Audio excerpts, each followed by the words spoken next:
Kami persembahkan program Santapan Rohani terambil dari Ayub pasal yang ke-40 ayat yang ke-10 sampai dengan ayat yang ke-19. Ayub pasal yang ke-40 ayat yang ke-10 sampai dengan ayat yang ke-19. Lukisan tentangku Daniel. Perhatikanlah ku Daniel, yang telah kubuat seperti juga engkau. Ia makan rumput seperti lembu. Perhatikanlah tenaga di pinggangnya, kekuatan pada urat-urat perutnya. Ia meregangkan ekornya seperti pohon aras, otot-otot pahanya berjalin-jalinan. Tulang-tulangnya seperti pembuluh tembaga, kerangkanya seperti batang besi. Dia yang pertama dibuat Allah, makhluk yang diberinya bersenjatakan pedang. Ya, bukit-bukit mengeluarkan hasil baginya, di mana binatang-binatang liar bermain-main. Di bawah tumbuhan teratai ia menderum, tersembunyi dalam gelagah dan paya. Tumbuh-tumbuhan teratai menaungi dia dengan bayang-bayangnya. Pohon-pohon gandarusa mengelilinginya. Sesungguhnya biarpun sungai sangat kuat arusnya, ia tidak gentar. Ia tetap tenang biarpun sungai Yordan meluap melanda mulutnya. Dapatkah orang menangkap dia dari muka, mencocok hidungnya dengan keluhan? Ayat Mas renungan hari ini terambil dari Ayub pasal yang ke-40 ayat yang ke-10 dalam terjemahan bahasa Indonesia sehari-hari. Perhatikanlah Behemoth, si binatang raksasa. Seperti engkau, dia pun ciptaanku juga. Judul renungan kali ini lebih besar dari persoalan kita.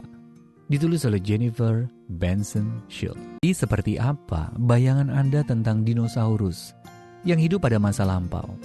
Gigi besar-besar, kulit bersisik, buntut panjang.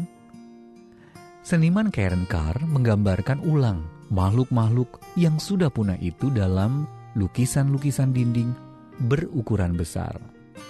Salah satu lukisan Carr memiliki tinggi sekitar 6 meter dan panjang 18 meter. Karena ukurannya yang luar biasa, dibutuhkan sekelompok tenaga ahli untuk memasang bagian demi bagian di dalam Museum Sejarah Alam Sam Noble di Oklahoma, Amerika Serikat.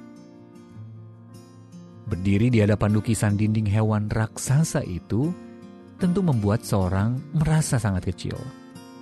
Dan merasakan sensasi yang sama ketika membaca gambaran Allah tentang hewan raksasa yang disebut Behemoth.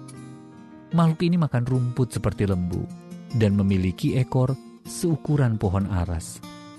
Tulang-tulangnya kuat seperti tembaga. Hewan tersebut berumput di bukit-bukit, sambil sesekali beristirahat di kawasan rawa-rawa. Ketika air sungai meluap melanda, Behemoth tidak gentar dan tetap tenang. Tidak ada yang dapat menjinakkan makhluk menakjubkan ini, kecuali penciptanya.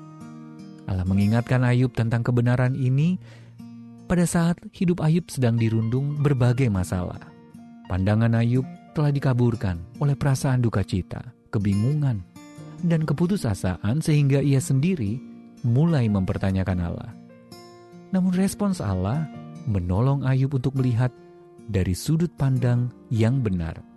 Allah jauh lebih besar daripada segala persoalannya dan berkuasa mengatasi pergumulan yang tidak sanggup diselesaikan oleh Ayub sendiri. Pada akhirnya Ayub mengakui, "Aku tahu bahwa engkau sanggup melakukan segala sesuatu."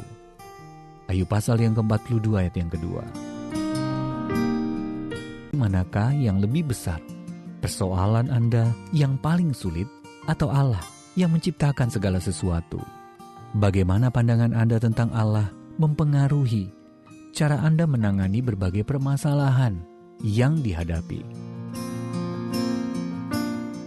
Allah yang terkasih, aku percaya Engkau sanggup menolongku mengatasi berbagai masalah yang kuhadapi hari ini. Tolonglah aku untuk menerima kuasa dan kebaikan-Mu dengan tangan terbuka saat aku merasa kewalahan menghadapi segala kesulitan hidup ini.